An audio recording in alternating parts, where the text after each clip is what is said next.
বাসায় নিয়ে আজকে চিকেন বানিয়ে খাবো।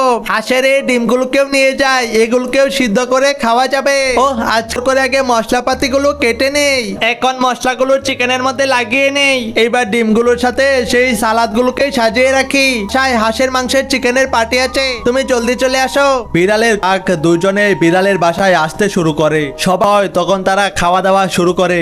এই বাঘ, চিতা সুন্দরী, তোমরা সবাই খাওয়া শুরু করো। চিতা সুন্দরী, তোমাকে অনেকদিন ধরে একটা কথা বলার ছিল, আমি তো তোমাকে বিয়ে করতে চাই। আরে বিড়ালে কি বলিস? চিতা সুন্দরীকে তো আমি পছন্দ করি, ওকে তো আমি বিয়ে করব।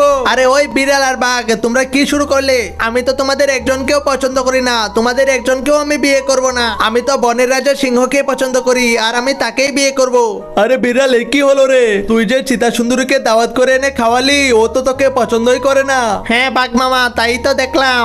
আচ্ছা শোনো, এসব মেয়েদের পিছনে পড়া ছেড়ে দাও। আমরা দুই বন্ধু আমাদের মতো থাকবো, তাহলে আমরা শান্তিতে থাকতে পারবো।